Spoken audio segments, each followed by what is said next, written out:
बिस्मिल्लाहिर्रहमानिर्रहीम। अस्सलाम वालेकुम दोस्तों, मैं Mareed Salim. Welcome to my YouTube channel novel orchard. कैसे हैं आप सब लोग? जी तो गाइस, आज हमने न्यू नावल स्टार्ट करना है। वो भी आज कह रहे हो गया कि सामने आ गया, तो फरमाइश आई है भाई तगड़ी वाली आपकी राइटर की कि के नावल पढ़िया जाए। तो हुन पोस्ट लग के फरमाइश आई है। फिर उस तो बाद ने बीबी ने क्या सारे प्रोजेक्ट जो भी पहले रीड कर रही है उसको साइड पे लगाओ, पहले मेरा रीड करो, मुझे मेरी फरमाइश पूरी करो। मैं क्या अच्छा जी तेरी भी कर लेते हैं। नन्नू जवाब नहीं दे सकती मैं तो। वैसे ये मेरा भी most most most favourite novel है। वैसे देखें क्या कह रही है मेरी दोस्त, कह रही है जी कुछ अर्सा पहले मैंने एक नावल लिखा था जिसमें हीरो का नाम ताशफैन था, हीरोइन का नाम तनाविश। यार मेरा नाम बड़ा दिल कर रहा है आजकल वो नावल सुनने का। हाय वैसे दिल तो मेरा भी वो नावल पढ़ने का कर रहा था, लेकिन वो मैंने पेंडिंग लिस्ट में डाला हुआ था। अभी के लिए दूसरे पे चल रही था ना काम। लेकिन ऑफ कोर्स मैं अपनी फेवरेट वॉइस में ही नावल सुनना चाहती हूँ, तो मैं ना रीत सलीम आपी जी, ओ माय गॉड एड्डी इज्जत दे देती हूँ तो मैंने कुछ ना कुछ करना ही पैना। से रिक्वेस्ट करना चाहती हूँ, ओ माय गॉड रिमार्केबल वर्ड्स इदा एंड ना मैं स्क्रीनशॉट लेके सेव करके रखांगी कि प्लीज़ अगर आप आजकल कोई प्रोजेक्ट पे काम नहीं कर रही तो मेरे लिए इस नावल को रीड कर दें, माँ सदके जाए। मेरा बहुत दिल कर रहा है ये नावल सुनने का। मेरा दिल से रिक्वेस्ट है कि आप इस नावल को अपनी खूबसूरत आवाज़ में पढ़कर 4 चांद लगा दें। ओ माय गॉड इतने फ्रेम करा के मैंने लगता दीवार ते लाने वाला है पोस्ट। वादा करती हूँ मैं रोज़ आकर एपिसोड सुनूंगी और कमेंट भी करूँगी। पुत्र तू ना आती आई तेन छितर मैं फिर फेर दी कैसे, तू याद रखेगी जी। तो आपने सुन लिया होगा कि ये देखें साथ में पर्सनल मैसेजेस भी आ रहे हैं व्हाट्सएप पे, उधर वक्रियाँ आ रही हैं तो एफबी पे पोस्टां वक्रियाँ लग रही हैं। तो अच्छा, तो अभी हम ये ताशफैन वाला और तनाविश वाला नावल स्टार्ट करेंगे क्योंकि भाई मेरी दोस्त ने इतनी इज़्ज़त दे दी है, इतने वो दिल से रिक्वेस्ट की है, तो फिर ऐसा तो नहीं हो सकता ना कि मैं वो रिक्वेस्ट टाल दूँ। तो अभी चलते हैं नावल की तरफ, नावल स्टार्ट करते हैं। उससे पहले अगर आपने मेरे चैनल को सब्सक्राइब नहीं किया तो सब्सक्राइब कर लें, साथ में बेल आइकन भी प्रेस कर लें ताकि आने वाली वीडियो आपको मिलती रहे। वीडियो को लाइक शेयर कमेंट करना ना भूलें। 6 महीने ताशफैन, सिर्फ 6 महीने, मैं सारी ज़िंदगी तुमसे कुछ नहीं मांगूंगा। इसके कानों में आवाज़ गूंज रही थी, सर्दी से इसके लब नीले पड़ने लगे थे। JFK न्यूयॉर्क एयरपोर्ट पे बैठी वो अपने बैग को मजबूती से थामे हुए थी। अंदर का डर था कहीं इसका बैग इसे छीन कर कोई भाग ना जाए, लेकिन दिमाग में 5 महीने पहले की सोचा चल रही थी। 6 महीने डैड, आपका दिमाग तो ख़राब नहीं हो गया? आप मुझे इस लड़की के साथ बांध रहे हैं, वो भी पूरे 6 महीने के लिए, ये जानते हुए भी कि मैं ना सिर्फ किसी और को पसंद करता हूँ बल्कि इसे शादी का वादा भी कर चुका हूँ। इसकी आवाज़ में उलझन के साथ इसके लिए नफरत भी थी, जिसे महसूस करके वह खामोशी से अपने ताया जान के पीछे हो गई थी।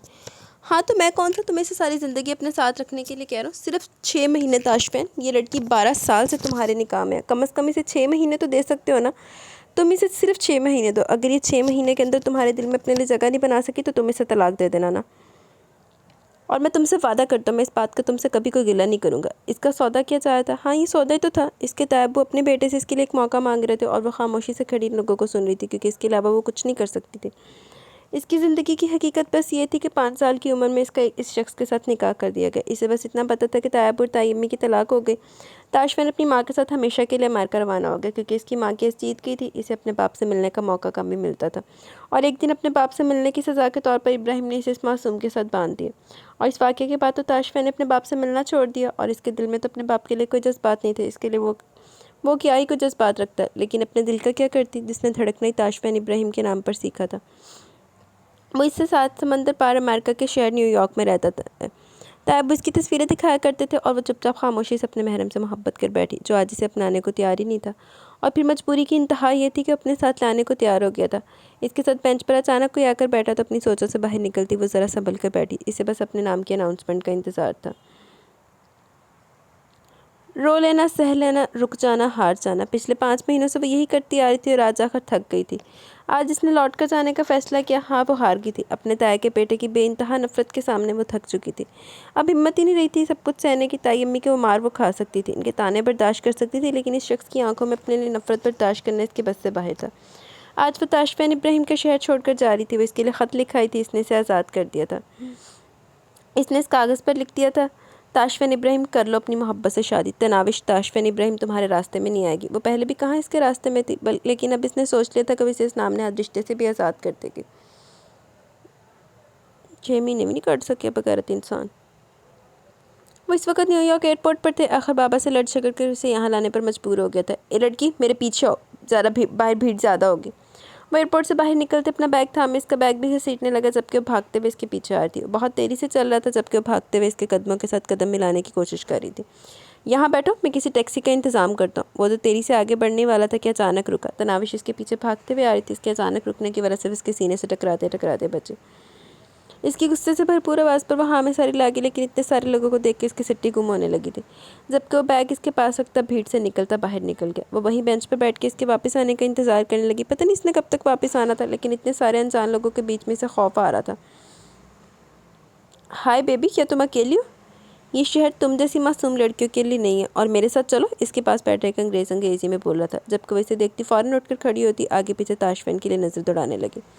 अंदर एक डर सा जगह था, कहीं वो इसे छोड़कर तो नहीं चला गया। नहीं, वो तो इसे 6 महीने नहीं छोड़ सकता था ना। बाबा ने कहा था कि इसके पास 6 महीने में है इस शख्स को अपना बनाने के लिए, इसके दिल में अपने लिए मोहब्बत कायम करने के लिए, और वो इसे 6 महीने दे रहा था। तो इस तरह इसे अपना शहर लाकर छोड़कर तो नहीं जा सकता था। इसने अपने दिल को तसल्ली देते हुए कहा, लेकिन पीछे खड़े शख्स से डर भी लग रहा था और ताशफैन से नज़र भी नहीं आ रहा था। वो आंखें बंद करती वहीं खड़ी दिल में कुरानी आयत का विर्द करने लगी। बस एक यही दुआ थी कि या तो ये गोरा कहीं चला जाए या फिर ताशफैन वापस आ जाए। जब किसी ने इसके कंधे पर हाथ रखा, इसने हिम्मत करके पीछे देखना चाहा तो वो अंग्रेज़ी से कहीं नज़र नहीं आया, लेकिन ताशफैन खड़े से घूर रहा था। कौन क्यों घूर रहा है जी? शुक्र है आप आ गए। आपको पता है, अभी यहाँ एक आदमी मुझसे अजीब सी बातें कर रहा था। इसने घबराते हुए बच्चों की तरह इस आदमी की शिकायत की। मेरा बैग कहाँ है? शायद इसने इसकी बात सुनी नहीं थी, वैसे घूरते हुए सवाल कर रहा था। जबकि बेंच पर देख रही थी, अपना बैग इसने मजबूती से अपने हाथ में थामा हुआ था। जबकि ताशफैन जो बैग वहाँ छोड़कर इसके सहारे गया था, वहाँ से गायब था। अभी तो यहीं पर था, वो घबराए हुए लहजे में बोली थी, जब अचानक ताशफैन का हाथ उठा था। एयरपोर्ट पर मौजूद कई लोग अचानक होने वाली इस वारदात को देखने लगे। बेवकूफ़ लड़की, वो आदमी चोर था, वो मेरा बैग ले गया। तुम्हें अंदाज़ा भी है इसमें मेरी कितनी इंपॉर्टेंट चीज़ें थी? वो बेयकीनी से अपने गाल पर हाथ रखे इस आदमी को देख रही थी, जो अपना गुस्सा थप्पड़ की सूरत में इसके मुंह पर निकाल चुका था। क्या तुम इतनी स्टूपिड हो कि कोई भी तुम्हारे पास आकर तुमसे बातें करने लग जाएगा तो तुम आंखें बंद करके इसके जाने के इंतजार में बैठ जाओगी? I am so sorry. इसने हिचकियों के दरमियान बस इतना ही कहा। तुम्हारा सॉरी मेरा पासपोर्ट और वीज़ा वापस नहीं कर सकता, और इसी पासपोर्ट और वीज़ा के साथ मुझे 2 हफ्ते के बाद दूसरे मुल्क जाना था।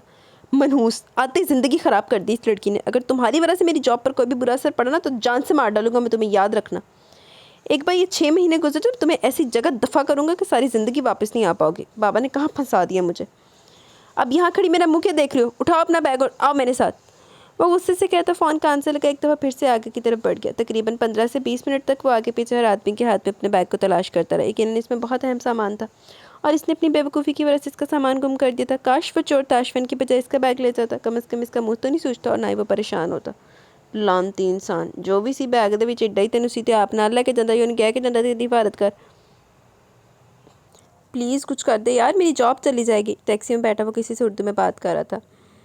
ठीक है, मैं बॉस से बात करूँगा, इंशाल्लाह नेक्स्ट प्रोजेक्ट के लिए वो तुझे ही हायर करेंगे, बस मेरा ये काम कर दे। शायद दूसरी तरफ वाला इंसान काफ़ी मतलबी था, वो इसकी मदद अपने मतलब के लिए करना चाहता था। ऐसे मतलबी दोस्त होने से बेहतर है दोस्त ही ना हो, वो सिर्फ सोच पाई थी। लेकिन इस मासूम को अंदाज़ा नहीं था कि दुनिया मतलब की है, यहाँ हर कोई अपने मतलब के लिए जीता है।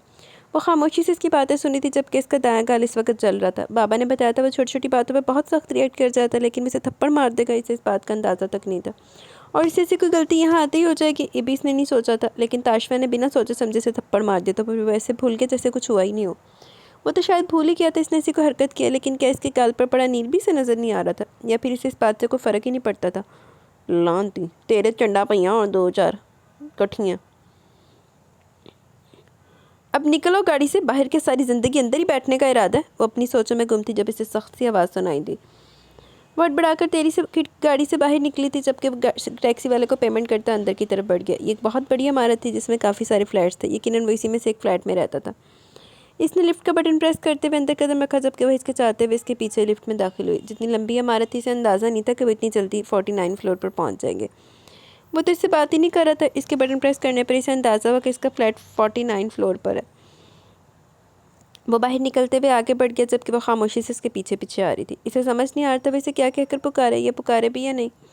इसे आज तक किसी ने इस तरह नज़रअंदाज नहीं किया था। ये शख्स तो इसकी तरफ देख भी नहीं रहा था। क्या इस तरह से गुजरने वाले थे इसके 6 महीने? क्या वो इस शख्स को खुद से मोहब्बत करने पर मजबूर कर सकती थी? इसकी ज़िंदगी आसान या खूबसूरत कभी भी नहीं रही थी। माँ बाप के मरने के बाद इसने ताई अम्मी के ताने सहे थे, मार भी खाई थी। वो बहुत अरसे से सब कुछ बर्दाश्त कर रही थी और वह जानती थी इसके आगे की ज़िंदगी भी आसान नहीं होगी। ये शख्स जो अपने बाप से सीधे मुँह बात नहीं करता, वो कहाँ इसके साथ ज़िंदगी गुजारना चाहेगा। वो पहले से तैयार थी इसके इस रवैये के लिए, लेकिन न जाने क्यों इस शख्स का ये रवैये से तकलीफ़ दे रहा था। न चाहते भी वो इसका गुस्सा, इसकी नफ़रत महसूस कर रही थी। तायब्बू ने कहा था कि तुम मोहब्बत के काबिल हो तनाविश, और मुझे यकीन है कि तुम ताशफिन को खुद से मोहब्बत करने पर मजबूर कर लोगे। और इसने कहा था, तायब्बू वो मुझे कभी कबूल नहीं करेगा, वो मुझे कभी भी अपनी बीवी ना माने, मैं कभी इससे शिकायत नहीं करूँगी। मैं इस शख्स से सिर्फ इसका नाम मांगूंगी, सिर्फ इसकी पहचान मांगूंगी। मुझे इसकी मोहब्बत नहीं चाहिए, मुझे इसका साथ चाहिए, मुझे सिर्फ इसका नाम चाहिए। और ये सच था, वो इसे कुछ भी नहीं चाहती थी। वो जानती थी ज़बरदस्ती के रिश्ते निभाना आसान नहीं होता। ये आसान नहीं था। वो शख्स जो इसे जानता तक नहीं, इसे देखा तक नहीं था, वो इससे मोहब्बत तो नहीं कर सकता था। वो ये भी जानती थी कि वो किसी और को चाहता है और अपनी ज़िंदगी में किसी और को शामिल करना चाहता है। इसकी नज़र में तनावी सिर्फ 6 माह का बोझ थी, जिसे किसी भी तरह से निभाकर वो इसे हमेशा के लिए फेंकने वाला था। ये कमरा खोलो, तुम जब तक यहाँ रहोगी इसी कमरे में रहोगी। तुम्हारा सारा सामान इस कमरे के अंदर होना चाहिए, बाहर कुछ भी मुझे नज़र ना आए। 1 हफ्ते के अंदर अंदर मैं तुम्हारे लिए किसी हॉस्टल का इंतज़ाम कर दूंगा, और इसके बाद तुम यहाँ से हॉस्टल शिफ्ट हो जाओगे, और इसके बाद मैं तुमसे कोई ताल्लुक़ नहीं होगा मेरा। 6 महीने के बाद तुम यहाँ से पाकिस्तान वापस लौट जाओगे। इन 6 महीनों में कोशिश करना कि मुझे अपनी शक्ल कम से कम दिखाओ। मुझे तुम्हारा चेहरा देखने में कोई इंटरेस्ट नहीं है। ओना बोल जिन्ना बाद दे विच होई वे एडा तू ना इंटरेस्ट लैन वाला। वो बहुत सुकून से कमरा खोलते हुए इसे दिखा रहा था और साथ ही साथ इसकी अहमियत भी बता रहा था। इसे तनाविश में रत्ती बराबर दिलचस्पी नहीं थी, यकीनन भी इसकी जोड़ की हरगिज़ नहीं थी। वो अपने लिए इस जैसी लड़की के बारे में सोच भी नहीं सकता था। वो किसी और से मोहब्बत करता था और इसे अपनी ज़िंदगी में शामिल करना चाहता था। इसकी कोई जगह नहीं थी ताशफिन की ज़िंदगी में। इसे इस बात को कबूल करना था या फिर इस शख्स को खुद से मोहब्बत करने पर मजबूर करना था। वो कुछ भी समझ नहीं पा रही थी, क्योंकि वो यहाँ सिर्फ अपना आप लेकर नहीं आई थी। वो यहाँ इस बाप की उम्मीद लेकर आई थी जिसने कहा था, मुझे यकीन है तुम मेरे बेटे के दिल से मेरे लिए सारी तलखी मिटा दोगी, मेरा बेटा मेरे पास लौट कर आ जाएगा। लेकिन ये शख्स तो इसे अपने साथ रखने को तैयार नहीं था। वो तो इसे किसी और के लिए क्या मजबूर करती, वो तो इसे खुद से दूर कर रहा था, इसे किसी हॉस्टल में शिफ्ट कर रहा था। इसे कमरे में छोड़कर वो सामने वाले कमरे में दाखिल हुआ और दरवाज़ा इसके मुंह पर बंद कर चुका था। ये फ्लैट ज़्यादा बड़ा नहीं था, इसमें सिर्फ 2 कमरे थे, ओपन किचन और बाथरूम था, साथ एक छोटी सी बालकनी थी। इसे सख्त भूख लगी थी, लेकिन इसकी इजाज़त के बिना वो इसके किचन में दाखिल नहीं होना चाहती थी। आहिस्ता आहिस्ता कदम उठाती हुई बालकनी की तरफ आई थी। इसने सिर्फ एक नज़र वहाँ खड़े होकर नीचे की तरफ देखा। इसका सर बुरी तरह से घूमा और अगले लम्हे अपने दिल पर हाथ रखकर पीछे हट गई। ये तो 5th फ्लोर ते तो खड़ी हैं, तो फिर तो थले देखेंगी तो सेर ते घूमना ही है। यहाँ किचन है, अपने लिए मेहनत खुद करनी पड़ेगी। कुछ बनाकर खा लेना, ना तो मुझे तुम्हारी खिदमतों की ज़रूरत है और ना ही मुझसे ऐसी उम्मीद रखना। वो खुद किचन में काम कर रहा था। वो पलट कर इसे देखने लगी। इसके कपड़े बदल चुके थे, वो फ्रेश यकीनन नहा कर निकला था। वो अपने लिए कुछ बना रहा था। वो आहिस्ता आहिस्ता चलती इसके पीछे आ रुकी, जबकि वो ब्रेड पर बटर लगाता, चाय का कप उठाता, वापस कमरे में घुस गया। इसके कमरे में जाते इसकी भूख चमक उठी। इसने एक नज़र चाय के बर्तन देखे जिसमें थोड़ी सी चाय मौजूद थी। शायद इसने इसके लिए भी बनाई थी। दिल खुशफहम सा हुआ। चाय कप में डालते हुए इसने भी इसी के अंदाज में ब्रेड पर बटर लगाया था और फिर अपना कप और प्लेट उठाकर इसी के अंदाज में कमरे में जा बंद हुई थी। एडियाँ कॉपियाँ ना कारों। ताशफिन गहरी नींद सो रहा था जब इसका फ़ोन बजने लगा। इतनी रात को भला कौन इसे फ़ोन कर सकता था। इसने बड़ी मुश्किल से आंखें खोलकर अपना फ़ोन उठाया, जहाँ इब्राहिम साहब कॉलिंग लिखा हुआ था। हद है, इन्हें शायद अंदाज़ा भी नहीं कि यहाँ न्यूयॉर्क में इस वक्त क्या टाइम हुआ है। अपनी नींद ख़राब होने की वजह से वो अच्छा खासा चिल्लाया हुआ था। अस्सलाम वालेकुम। फ़ोन अटेंड करते इसने कान से लगाया। वालेकुम अस्सलाम बेटा, कैसे हो तुम? मुझे लग रहा है कि मैंने तुम्हारी नींद ख़राब कर दी। इसकी आवाज़ से शायद वो अंदाज़ा लगा चुके थे वो सो रहा था। जी बिल्कुल ऐसा ही है, आपने मेरी नींद ख़राब कर दी। एक बार वक्त तो देख लेते आप। इसने अपनी नाराज़गी नहीं छुपाई। आई एम रियली सॉरी बेटा, मुझे अंदाज़ा नहीं था। असल में मैं तनाविश के लिए काफ़ी परेशान था, पता नहीं वहाँ एडजस्ट भी कर पा रही होगी क्या नहीं। बाबा ने इसे अपनी परेशानी की वजह बताई। क्यों एडजस्ट नहीं कर पाएगी वो, और आपको इसकी इतनी फ़िक्र क्यों हो रही है? अगर आपने इसे यहाँ भेज ही दिया तो फिर क्या मसला आपके साथ? एक तो इसे अपनी नींद ख़राब होने का बहुत अफसोस हो रहा था, क्योंकि सुबह ही सुबह इसने अपने काम पर जाना था और इतनी रात को बाबा की बातें से बिल्कुल बेतुकी लग रही थी। वो मेरी बेटी है ताशफिन, मुझे इसकी फ़िक्र क्यों नहीं होगी भला? बाबा ने इसे स्ट्रॉन्ग रीज़न दिया था। अगर आपको अपनी बेटी की इतनी फ़िक्र थी बाबा जान, तो फिर आपने इसे यहाँ पे भेजा ही क्यों? वहीं रहने देते ना अपने पास। अब फजूल में आधी रात को आप मेरी नींद ख़राब कर रहे हैं। वो बोला तो सारे लिहाज भुला कर बोला था। देखो ताशफिन, तुम्हारी नींद ख़राब होने की वजह से मैं तुम्हें सॉरी बोल चुका हूँ। अब प्लीज़ तुम मेरी बेटी से मेरी बात करवा दो। बाबा ने इसकी बात का बुरा मनाए बगैर कहा था। वो अपने रूम में शायद सो चुकी होगी, मैं आपको सुबह फ़ोन करूँगा। इसने जल्दबाजी में कहा। यकीनन वो सोना चाहता था, लेकिन दूसरी तरफ मौजूद शख्स तो इसकी बात सुनकर परेशान हो गया था। क्या मतलब अपने रूम में? वो अलग कमरे में क्यों है ताशफिन? क्या वो तुम्हारे साथ तुम्हारे कमरे में नहीं रही? इनकी आवाज़ में गुस्सा वो महसूस कर चुका था। मैंने आपसे कब कहा था कि मैं इसे अपने साथ अपने रूम में रखूँगा? वो भी अपनी नींद भुलाई इनसे मुखातिब हुआ। ताशफिन, तुम इससे रिश्ता निभाओगे? बाबा ने जैसे थक हार कर कहा। जी बिल्कुल, मैं इसे 6 माह तक अपने पास ही रखने वाला। वो यहीं पर रहेगी। आपने इसे 6 माह तक मेरे सर पर मुसल्लत किया और 6 महीने ख़त्म होने से पहले मैं इसे वापस आपके पास नहीं भेजूँगा।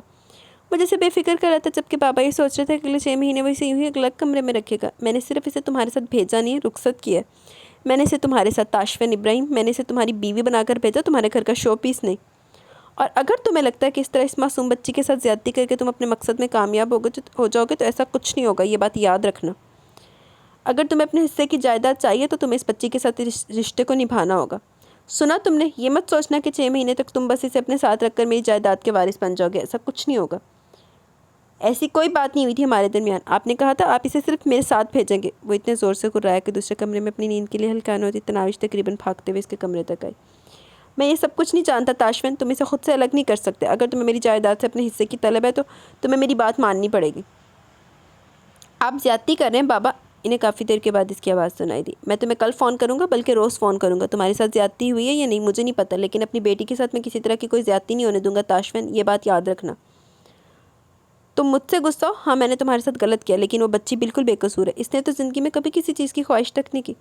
वो भी बोल रहे थे जब इसने फ़ोन बंद कर दिया। फ़ोन एक तरफ फेंकते हुए वापस बेड पर लेट गया। दिमाग में अचानक बहुत सारी सोचें आई। अगर मैंने इस लड़की को हॉस्टल भेज दिया तो ये तो और ज़्यादा मसला हो जाएगा। अगर बाबा ने सच में रोज़ रोज़ फ़ोन करना शुरू कर दिया तो मेरा ख्वाब अधूरा रह सकता है। एक ही तो उम्मीद लगी है, मुझे रिस्क नहीं लेना चाहिए।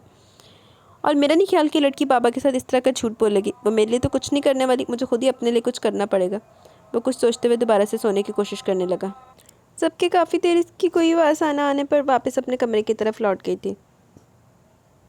सुबह इसकी आंख खुली तो तकरीबन 8 बज रहे थे। वो जल्दी से फ्रेश होकर कमरे से बाहर निकला था। जब इसे वो किचन में काम करती नजर आई, वो इसे इग्नोर करता अपने लिए नाश्ता बनाने लगा। जब इसने एक प्लेट इसकी तरफ बढ़ा दी। मैंने आपका नाश्ता बना दिया और चाय मैंने बिल्कुल वैसी बनाई है जैसी कल आपने खुद बनाई थी। आपको कुछ और खाना तो बताएं, मैं वो भी बना दूंगी। इसने मुस्कुराते हुए वही रखे छोटी सी मेज़ पर इसके लिए नाश्ता लगाया। तुमने मेरे लिए नाश्ता क्यों बनाया? मैं अपने काम खुद करने का आदी हूँ, मुझे इन सब की हरगिज़ ज़रूरत नहीं है। आज के बाद मेरे लिए कुछ भी करने की ज़रूरत नहीं है। इसका लहजा वैसा ही था, सख्त कड़वा। नहीं करने की ज़रूरत है, जा खसमान का नहीं कराना तो ना करा, आप ही कर ला। मुझे लगा आप नाश्ता बनाते बनाते लेट हो जाएंगे। आपने कहा था ना आपको सुबह 8 बजे निकलना, इसलिए मैंने बना दिया। इसने सहमे हुए अंदाज में से वजह बताई, जबकि वैसे घूरने लगा। इसने इसे कब बताया कि इसे 8 बजे निकलना? ये बात तो इसने फ़ोन पर अपने एक दोस्त से कही थी। मैंने तुम्हें कहा था कि मुझे 8 बजे निकलना है। वो अबरूज का के इसे सख्त निगाहों से घूरते हुए बोला। नहीं, आपने फ़ोन पर किसी से कहा था, मैं यही खड़ी सुन रही थी। लड़की, अपने काम से मतलब रखो, मुझ पर नज़र रखना छोड़ दो। वो इसकी बात काटते हुए बोला। मैं आप पर नज़र नहीं रख रही थी ताशविन, मैं तो बस जितना पूछूं इतना ही जवाब दिया करो। तुम्हारी फजूल बातें सुनने के लिए वक्त नहीं है मेरे पास। और आज के बाद मेरे किसी भी काम को हाथ लगाने की ज़रूरत नहीं है। बल्कि वेट अ मिनट, क्यों ज़रूरत नहीं है? ज़रूरत तो है। अब मैं तुम्हें इस घर में मुफ्त की रोटियां तोड़ने तो लाया नहीं हूँ। अगर बाबा ने तुम्हें 6 महीने के लिए मेरे सर पर मुसल्लत कर दिया तो ये जो 6 महीने में तुम्हें खिलाऊंगा पिलाऊंगा, इस घर में रखूँगा, तो इस चीज़ का मुआवजा तो तुम्हें अदा करना पड़ेगा। डबल लाख लाना ताशविन साहब थे। तो आज से काम पर लग जाओ। इस घर का एक एक कोना तुम चमकाओगे। मुझे गंदगी से नफरत है और रात का खाना भी तुम बनाओगी। आई बात समझ में? वो इसे घूरते हुए बोले जा रहा था, जबकि इसने सिर्फ हाँ में सर हिलाया। Good for you. इसने सामने कुर्सी घसीटते हुए अपने नाश्ता शुरू किया। वो कुछ कहना चाहती थी, लेकिन इसके गुस्से से डर भी लग रहा था। वो हाथ रोक कर इसे देखने लगा। जब जुबान साध दे तब बोले ना, फिलहाल हाथ चलाकर काम खत्म करो। वो जल्दी जल्दी नाश्ता करता उठा और फिर इसे किचन में छोड़कर खुद अपने रूम में चला गया। मुलाजमा ले आया ना तू, बगैरत इंसान। क्या आप मुझे हॉस्टल नहीं भेजेंगे? और मैं रात को खाने में क्या बनाऊँ? वो कमरे से अपना सामान लेकर बाहर दरवाजे की तरफ बढ़ा था, जब इसे पीछे से आवाज़ आई। देख लो, जो भी समझ आए बना देना। और तुम्हारे हॉस्टल का खर्चा मैं अफोर्ड नहीं कर सकता। और तुम माशाल्लाह से इतनी वेल एजुकेटेड और कॉन्फिडेंट हो कि जॉब तुम्हारे बस की बात नहीं, कि खुद ही अपना खर्चा उठाकर मेरे सर से ये बोझ उतार दो। तो हॉस्टल में जाने के ख्वाब छोड़ दो और यहीं इस घर में रहकर 6 महीने गुजारो और यहाँ से हमेशा के लिए पाकिस्तान वापस दफ़ा हो जाओ। बस सुकून से कहता वापस निकल के जब जाते जाते इसे भी सुकून दे गया। ओडी बकवास कर, जिन्ना बाद ਦੇ ਵਿੱਚ ਗੱਲ ਲੈਣੀ ਦੇਣੀ ਪੈ ਜਾਂਦੀ, ਬਾਅਦ 'ਚ ਤੁਸੀਂ ਮਿੰਤਾ करनिया हाय ना जा। वो अब तक ये सोच रही थी कि एक अनजान जगह पर बिना किसी सहारे के किस तरह से रहेगी, पुरसुकून होगी। लेकिन इसे समझ नहीं आ रहा था कि ताशविन इसे इस तरह से बात क्यों करता है। ज़बरदस्ती के रिश्ते निभाए नहीं जाते, वो ये भी समझ सकती थी, लेकिन वो कम से कम ठीक से बात तो कर सकता था। कल इसने इसे थप्पड़ मारा था और अपने रवैये की हिमाकत तक नहीं की, और भी इसे लो कॉन्फिडेंस और कम पढ़े लिखे होने का ताना भी दे गया था। आप तो जितना बड़ा ही कोई है ना। यहाँ तक कि वो इसे घर के काम इसलिए करवाना चाहता था कि इस पर अपने खर्च किए हुए रुपये पैसे का हिसाब कर सके। वो अपने ध्यान को इसकी तरफ से हटाते हुए घर में नजर दौड़ाने लगी। घर का एक एक कोना बिल्कुल साफ़ सुथरा था। इसने ठीक कहा था, इसे गंदगी से नफरत है, वह सच में बहुत नफासत पसंद था। तो फिर आप अपनी नफासता पूरियाँ करते रहे। सर ने तुम्हें आउट ऑफ कंट्री वाले प्रोजेक्ट से निकाल दिया क्योंकि आज सुबह 8 बजे तुमने अपने ट्रांसपोर्ट पेपर सर के ऑफिस में जमा करवाने थे। तईश, तुम इतने गैर जिम्मेदार तो कभी भी नहीं रहे थे। तुमने आज हर हाल में काम करना था, लेकिन अब ये प्रोजेक्ट सफ़ीर के हाथ लग गया। इसके ऑफिस के वर्कर ने इसे सारी मालूमात दी, जबकि वो सफ़ीर का नाम सुनकर शॉक ज़रूर हुआ। कल तक वो इसकी मदद करने के लिए एक सेकंड में फ़ोन कर रहा था, और अब इसके पेपर का इंतज़ाम करने के बजाय इसने अपने पेपर सबमिट करवा दिए थे। सच है, दुनिया मतलब क्या। ये वो दौर है जहाँ एक इंसान दूसरे की कामयाबी नहीं देख सकता। इसलिए इसने आज ही अपने पेपर दोबारा बनाने का फैसला किया, जब अचानक इसके ऑफिस में शोर समझ गया। मैम रोज़ आज पहली बार इस ऑफिस में आई थी। वो हॉलीवुड इंडस्ट्री की बहुत बड़ी डायरेक्टर थी और आजकल अपने नेक्स्ट प्रोजेक्ट के लिए एक न्यू मेल फेस की तलाश में। वो जहाँ जहाँ से गुजरी थी हर कोई इन्हें देख रहा था। बेतहाशा हसीन थी, कोई इसे एक दफ़ा देख ले तो नज़र इस पर नहीं हटा सकता, ऐसा ही इस ऑफिस के मर्दों का कहना था। वो एक अदा से चलती सामने बॉस के कैबिन के अंदर चली गई, जबकि इसके जाते सब लोग अपने अपने कामों में मसरूफ़ हो गए। जब थोड़ी देर के बाद इसे बॉस के कमरे से बुला पाया, पर प्रोजेक्ट से आउट हो चुका था, तो फिर बॉस इसे अपने रूम में क्यों बुला रहे थे। कुछ सोचते हुए अपना किया गया काम फाइल में सेव करता जल्दी से इसे उठाकर ऑफिस की तरफ आया। शायद अब भी चांसेस थे ये प्रोजेक्ट इसको मिलने के। Good morning sir. Good morning ma'am. वो चेहरे पर ज़बरदस्ती की मुस्कुराहट सजाते हुए इसके ऑफिस में दाखिल हुआ, जहाँ वो दोनों एक दूसरे के बेहद करीब खड़े थे। ओ तईश, तुमसे रोज़ कोई ज़रूरी बात डिस्कस करना चाहती है, बैठो। वो इसे कुर्सी पर बैठने का इशारा करने लगे। मैम रोज़ जो किसी को मुँह नहीं लगाती थी, बल्कि काफ़ी मगरूर मशहूर थी, इसके लिए चेहरे पर मुस्कुराहट सजाए खड़ी थी। इसे हैरत हुई, वो सर को खम देता कुर्सी घसीट कर बैठ गया। Hello young man, be ready, मैं तुम्हें शॉक देने वाली हूँ। वो मुस्कुराते हुए इसके साथ वाली कुर्सी घसीट कर बैठी। जी मैं मुंतज़िर हूँ, इसने मुस्कुराकर इसी के अंदाज में इंग्लिश में जवाब दिया। मैंने तुम्हें कुछ दिन पहले इस ऑफिस के वर्कर्स की एक तस्वीर में देखा था। वहाँ बहुत सारे चेहरे थे, लेकिन मेरी नज़र सिर्फ तुम पर गई। जानते हो क्यों? इसका चेहरा देखते हुए बोली तो ताशफिन के चेहरे पर गहरी मुस्कुराहट आ गई। वो अपनी पर्सनैलिटी के सारे रंग खूब समझता था। वो समझ गया कि हॉलीवुड की डायरेक्टर इसे बहुत फ़ायदे की बात बताने वाली है। मैं तुम्हें अपने अगले ब्रांड का फेस बनाना चाहती हूँ। मैं तुम्हें अपने ब्रांड के लिए साइन करना चाहती हूँ। वो सुकून से कुर्सी की पुश से टेक लगाई, इसे अपनी तरफ से झटका देने की कोशिश कर रही थी। मुझे बहुत खुशी हुई मैम कि आपने मुझे ऑफ़र की, but I am sorry, I am not interested. मुझे इस ऑफ़र में कोई दिलचस्पी नहीं है। मैं टीवी पर आकर नहीं, टीवी के पीछे से अपना काम करना चाहता हूँ, इसने मुस्कुराते हुए कहा, जबकि इसका बॉस इस रिजेक्शन पर हैरान रह गया। रोज़ को आज तक किसी भी मॉडल ने इनकार करने की हिम्मत नहीं की थी। वो कैसे एक ही लम्हे में इनकार इसके मुंह पर मार चुका था। रोज़ के चेहरे के तासुरात बदल चुके थे। वो गुस्से से देख रही थी। ऐसी ऑफ़र्स रोज़ रोज़ नहीं मिलती ताइश इब्राहिम। इसके ऑफिस में मौजूद कोई भी इंसान जिसे इसके सही नाम से नहीं पुकारता था, लेकिन इसे इस बात से फ़र्क नहीं पड़ता था। इसे यकीन था वो जल्दी अपनी एक अलग पहचान बना लेगा, जिसके बाद सब लोग इसे इसकी असल पहचान से जानेंगे। ऐसी ऑफ़र्स मुझे चाहिए भी नहीं। आपका शुक्रिया सर, अगर इजाज़त हो तो मैं बाहर जाकर अपना काम करूं। इस दफ़ा इसने अपने बॉस को मुखातिब किया तो वह हाँ में सर हिला गया, जबकि वो खामोशी से अपनी फ़ाइल लिए बाहर निकला। ओह माय गॉड, तुम्हें रोज़ जैक्सन ने अपने ब्रांड के लिए मॉडलिंग ऑफ़र की और तुमने इसे रिजेक्ट कर दिया। तुम्हारा दिमाग तो ख़राब नहीं हो गया था? मैं यहाँ दिन रात इसके ऑफिस के बाहर के चक्कर काटती हूँ, इसका एक दीदार तक नहीं कर पाती, और तुम खुद इसके ऑफर से रिजेक्ट कर चुके हो। मायरा को यकीन नहीं आ रहा था कि इसने ऐसा कुछ किया। वो सिर्फ कंधे उचका गया। मायरा, मैं एक्टिंग और मॉडलिंग में इंटरेस्टेड नहीं हूँ, मुझे डायरेक्टर बनना है। मुझे खुद फिल्म बनानी है, स्क्रीन पर आकर लोगों के लिए इंटरटेनमेंट का सामान नहीं बनना चाहता। मुझे एक डायरेक्टर के तौर पर अपनी पहचान बनानी है। लाखों के कोर्सेज, अजीब अजीब तरह की क्लासेस मैंने एक्टिंग करने के लिए नहीं ली। मैं किसी ब्रांड का एम्बेसडर बनने में इंटरेस्टेड नहीं हूँ। मुझे खुद एक ब्रांड बनना, और तुम देखना एक दिन मैं अपना ये ख्वाब पूरा करूँगा, मैं एक डायरेक्टर बनूँगा। वो यकीन से बोल रहा था, जबकि मायरा जिसकी बात सुनकर काफ़ी बेजार हो गई थी, अपना मूड ठीक करने लगी। वो इसे समझा नहीं सकती थी, इसके ख्वाब इसके अज़म अलग थे। ओके फाइन, छोड़ो इन सब बातों को, चलो आज तुम्हारे घर चलते हैं, दोनों पार्टी करेंगे। तुमने बेशक ये ऑफ़र कबूल नहीं की, लेकिन तुम्हें ऑफ़र आई तो पार्टी तो बनती है। वो इसका मूड ठीक करने के लिए बोली। वैसे पार्टी तो सच में बनती है, क्योंकि इस रोज़ की शक्ल देखने लायक थी, वो हंसते हुए बोला। इसे सच में इसके ऑफ़र रिजेक्ट करके बहुत मज़ा आया था। आने वाले वक्त में इसका मुकाबला करने का इरादा रखता था। वो इसे अपने ब्रांड का एम्बेसडर बनाने में इंटरेस्टेड थी। मायरा इसकी बात की मज़े लेते हुए इसके साथ ही रेस्टोरेंट से बाहर निकली, जबकि अब वो दोनों ताशफिन के घर जाकर रोज़ की ऑफ़र रिजेक्शन पार्टी करने वाले थे। ताशफिन बेबी, तुम ना हर चीज़ में ज़ीरो। शादी के बाद भी क्या ये सारा कुछ मुझे करना होगा? मैं तुम्हें पहले बता रही हूँ, ये सारे काम तुम करोगे, मैं नहीं। इसके साथ ऊपर आते हुए मायरा इसे अपने फ्यूचर प्लान बता रही थी, जबकि इसकी बातों पर मुस्कुराता हुआ कदम बढ़ाया जा रहा था। ओह हेलो मिस्टर, मैं तुमसे बात कर रही हूँ, तुम्हें समझ में नहीं आ रहा क्या? हेलो मिस, मैंने तुमसे शादी करनी, किस बेवकूफ़ ने कहा तुमसे जो तुम मुझे समझा रही हो? और ये क्या तुम अभी से फ्यूचर प्लानिंग करके बैठी हो? वो इसी के अंदाज में बोला। तुम कहो या ना कहो, मैं जानती हूँ तुम मैरिज मटीरियल हो, और मेरे जैसी हसीन लड़की जो दिन रात तुम्हारे साथ होती है, तो इसको इग्नोर तो तुम कर ही नहीं सकते। वाह, खुद से खुश होती बैठी ख्वाब देखती रहो मायरा बीबी।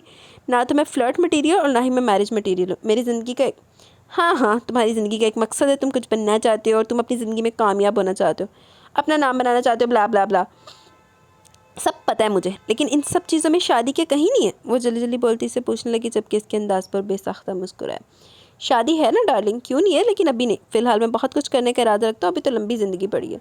जब तक मैं कामयाबी का मज़ा ना चख लूँ तब तक मुझे अपनी ज़िंदगी में किसी तरह भी कोई टेंशन नहीं चाहिए। और डियर मायरा, मेरे इंतज़ार में मत बैठी रहना, कोई अच्छा लड़का मिले तो इससे शादी कर लेना।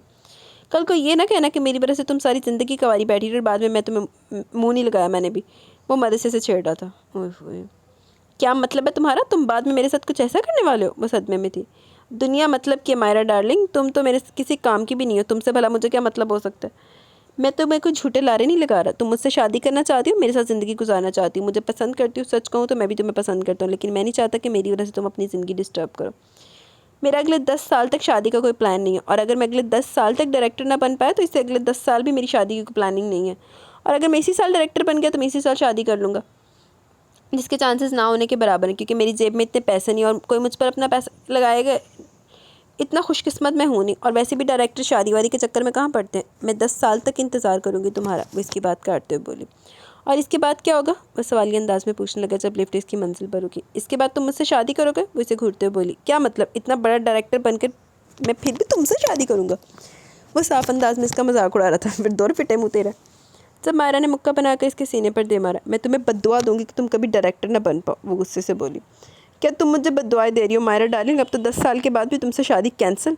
मेरा इरादा बन रहा था कि चलो तुम मेरे प्यार में 10 साल तक इंतज़ार करोगे तो मैं तुमसे शादी करके तुम्हारी ज़ात पर एहसान कर दूंगा, लेकिन अब नहीं। वो कानों को हाथ लगाने लगा तो मायरा खिलखिलाकर हंसी। तुम चाहे जो भी कर लो, सारी ज़िंदगी तुम्हारा पीछा नहीं छोड़ूंगी, और मेरे अलावा तुम्हें कोई झेल भी नहीं सकता। रूड, खड़ूस, अकड़ू, सड़ू। खुद मजबूर हो जाओगे मुझसे शादी करने के लिए। वैसे भी मैं भी फ्यूचर में बहुत बड़ी मॉडल बनने वाली, तुम्हारे जैसे डायरेक्टर मेरे आगे पीछे घूमेंगे। ओए होए। दरवाजे के बाहर रुकते हुए दरवाज़ा खोलने लगी। अंदर से लॉक किया ताशविन?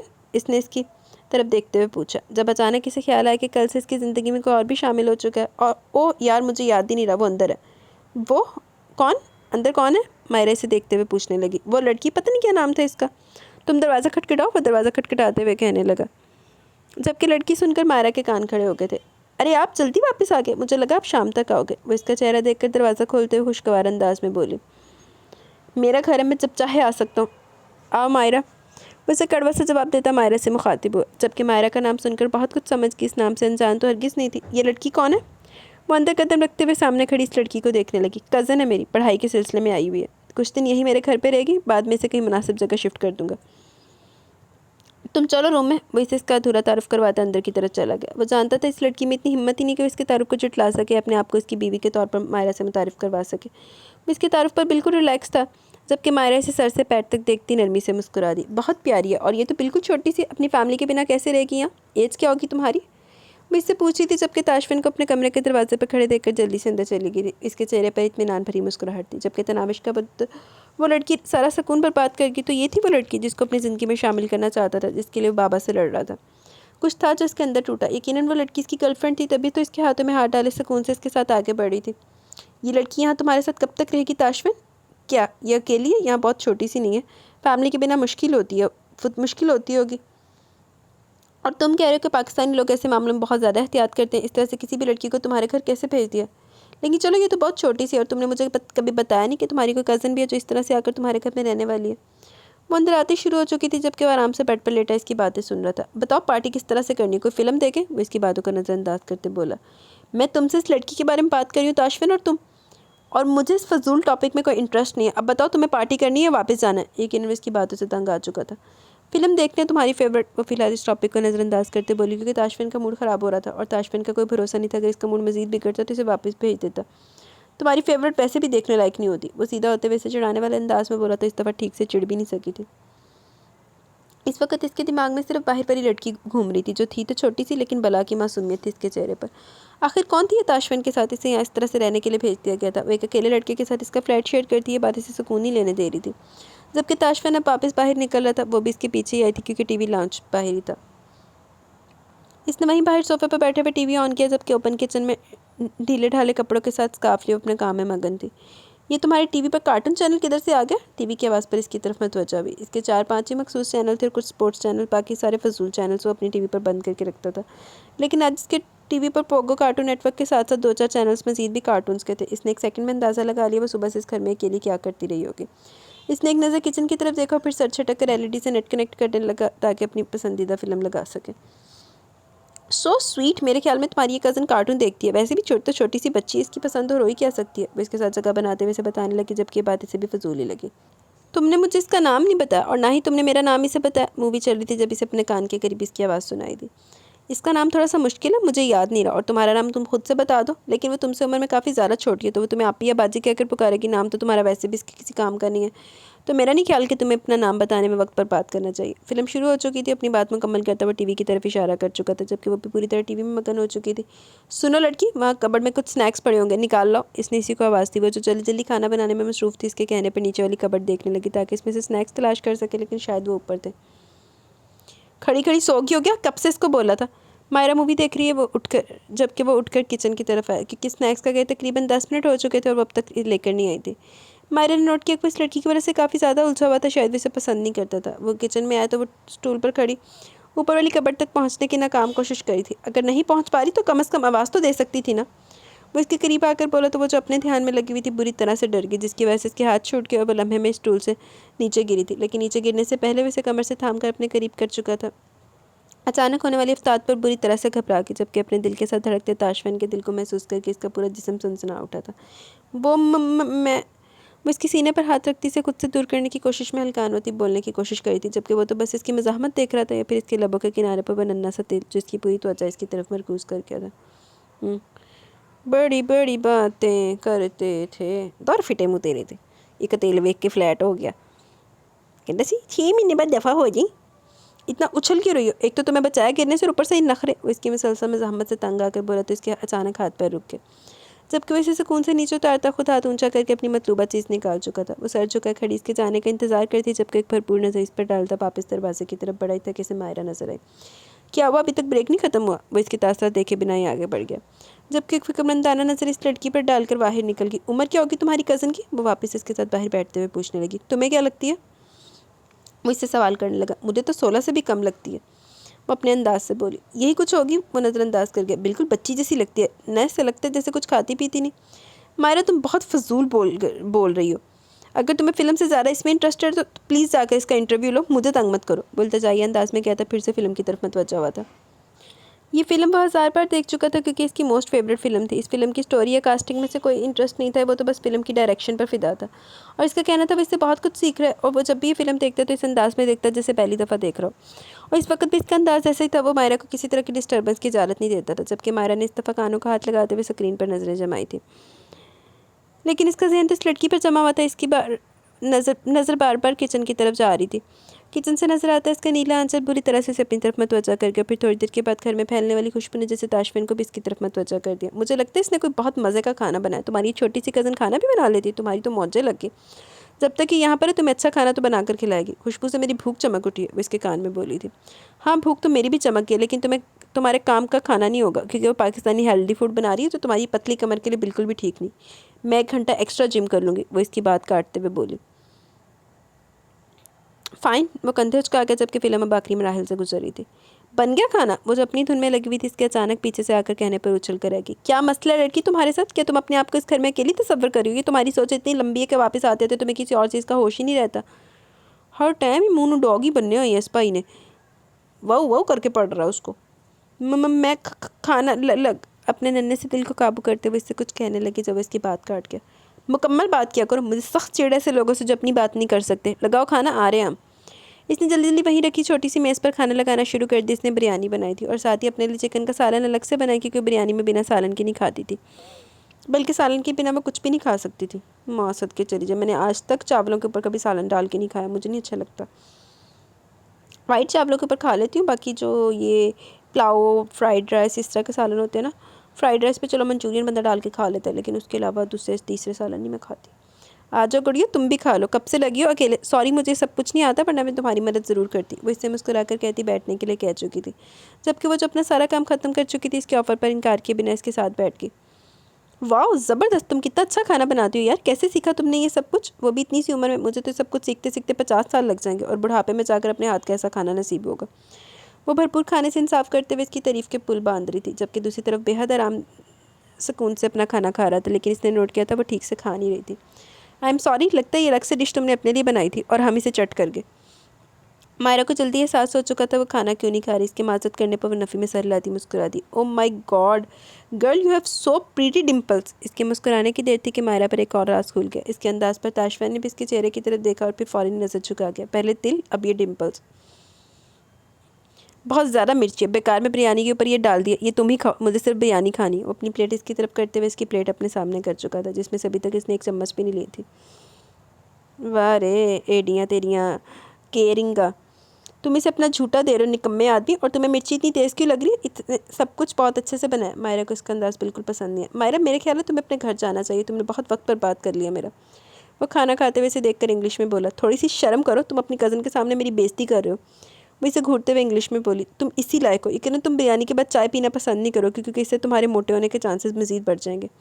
वो मरे से इसे देखते हुए बोला तो सोफे से अपना बैग उठा दी, गुस्से से पैर पटकती बाहर निकल गई। दरवाज़ा बंद करके एक कप स्ट्रॉन्ग सी चाय बनाकर मेरे कमरे में ले आना। वो ऑर्डर पास करता अपने कमरे की तरफ चला गया, जबकि अपने खाने की तरफ मतवज्जा हो गई थी। मायरा के जाने के फ़ौरन बाद इसने इसके लिए चाय बनाई और अभी इसे देने जा रही थी। इसका तायजान से बात करने का बहुत दिल कर रहा था, लेकिन इसके गुस्से से खौफज़दा होने की वजह से उसे बात कह नहीं पा रही थी। पता नहीं इसकी इस फरमाइश पर किस तरह रिएक्ट करेगा। वो तो इसे ठीक से बात नहीं करता था। चाय लिए वो इसके कमरे के दरवाजे के बाहर आ रुकी।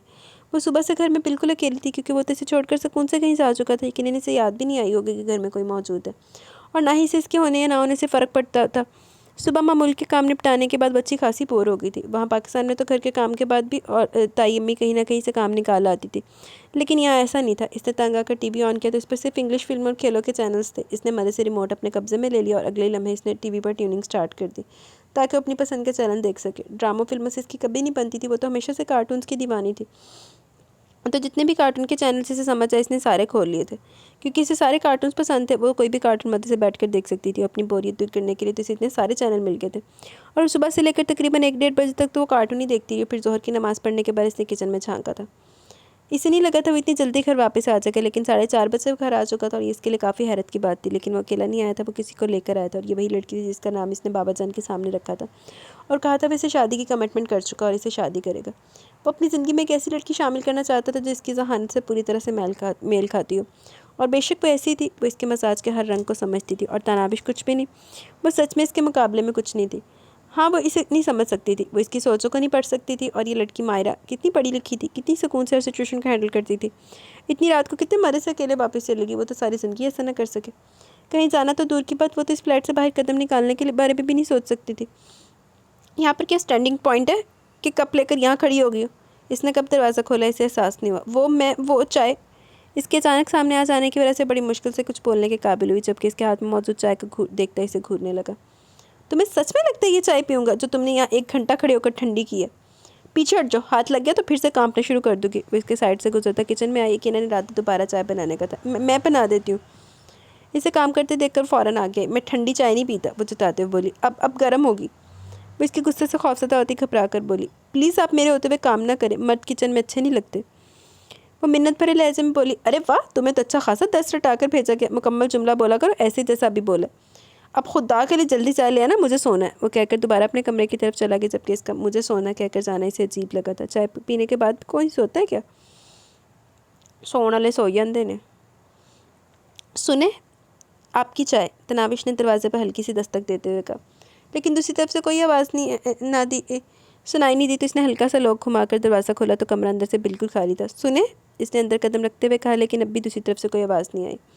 इसने सामने मेज़ की तरफ देखा और आगे बढ़ते हुए चाय इस पर रख दी। सामने दरवाजे के अंदर से पानी गिरने की आवाज़ सुनाई दे रही थी। शायद वो वॉशरूम में था। इसने एक नज़र कमरे में दौड़ाई। कमरे के बाहर की तरह कमरा भी साफ़ सुथरा था। सुने, मैंने आपकी चाय बाहर की टेबल पर रखी है, वो भी बोली थी जब अचानक वो दरवाज़ा खोलता कसे थी वजूद पर सिर्फ तौलिया लपेटे बाहर निकला। इसकी इस बेबाकी पर तनाविश के आगे तो ज़मीन आसमान घूम गए। वो अगले लम्हे पलटते हुए अपनी आंखों पर दोनों हाथ जमा चुकी थी, गाल सुर्ख हो चुके थे, जबकि शर्म से इसकी तरफ देखना महाल हो गया। जबकि वो नोटिस लिए बिना ही आगे बढ़ते चाय का कप उठा चुका था। तुम ज़रूरत से ज़्यादा लूज़ कपड़े नहीं पहनती?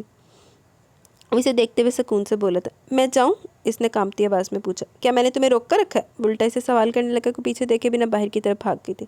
बेवकूफ़ लड़की, शर्मा तो ऐसी रही है जैसे कभी किसी को शर्ट के बिना नहीं देखा। वो सोचते हुए एक नज़र खुद को आईने में देखने लगा। वो हर लिहाज से मुकम्मल था और इसे अपना आप बहुत पसंद था।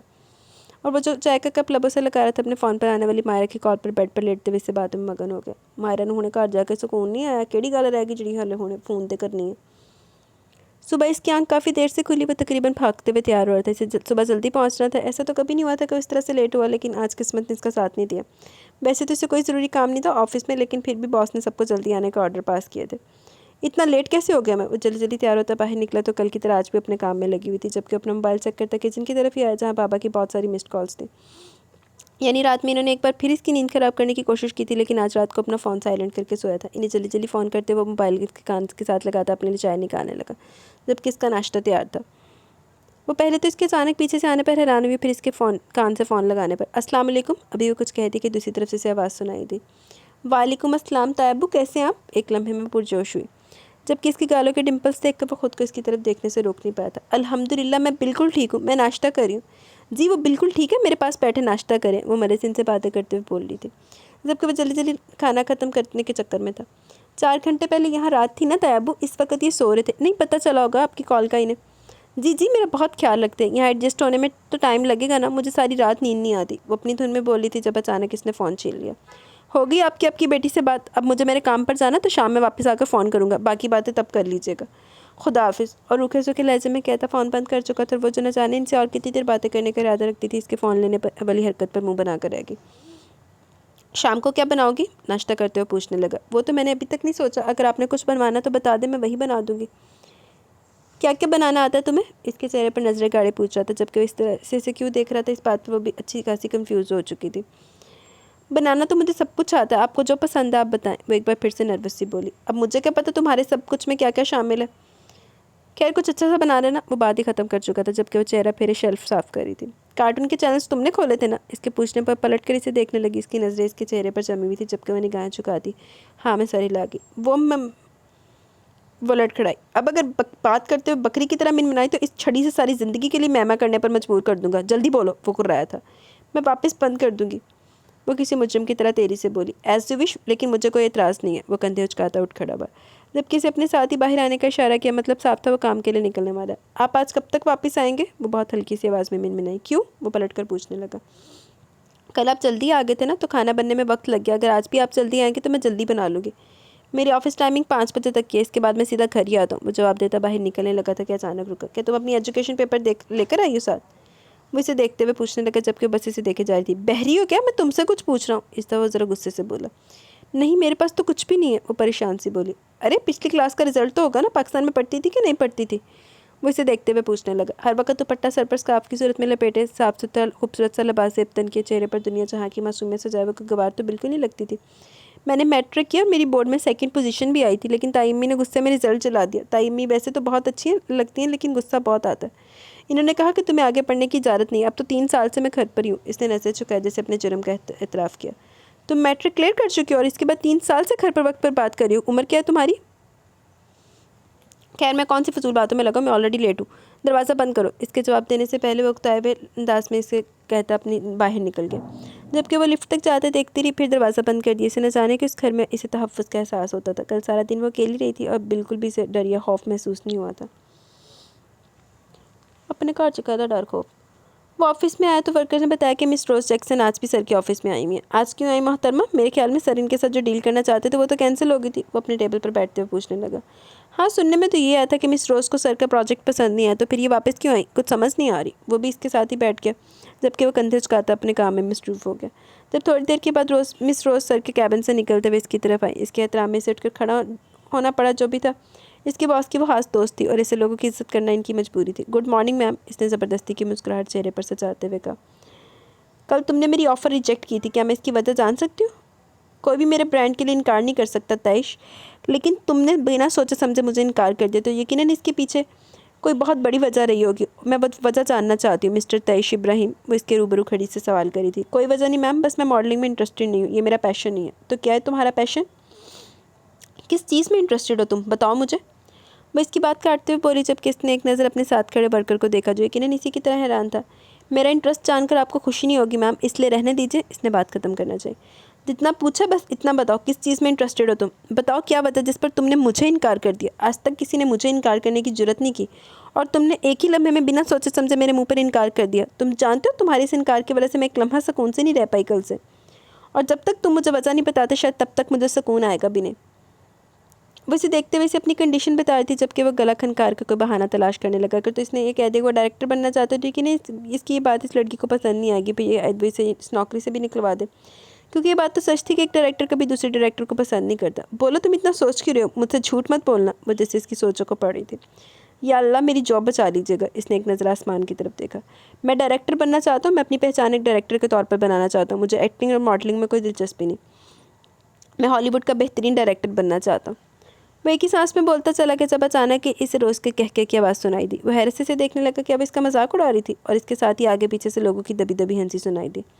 इसे एक लम्हे के लिए खुद पर गुस्सा आया था। वो क्यों अपना मजाक बनवा रहा था? इसे कोई बहाना बना देना चाहिए था, लेकिन अपना ख्वाब इस औरत के सामने नहीं रखना चाहिए था। तुम बहुत हैंडसम हो, इस शक्ल का फ़ायदा उठाओ, फजूल ख्वाब देखने की ज़रूरत नहीं है। मैं तुम्हें अब भी ऑफ़र देती हूँ। मैं तुम्हें किसी छोटे मोटे ब्रांड की नहीं, बल्कि अपने सबसे बड़े ब्रांड का फेस बनाना चाहती हूँ। तुम्हारी किस्मत चमक जाएगी। इस छोटी सी नौकरी के लिए तुम्हें इतनी मेहनत नहीं करनी पड़ेगी। वो फिर से इसे देखते हुए बोली। तो वो खामोश हो गया। अगर वो दोबारा इसके मुँह पर इनकार कर देता तो यकीनन जॉब जा सकती थी, और इसे अपनी नौकरी प्यारी थी।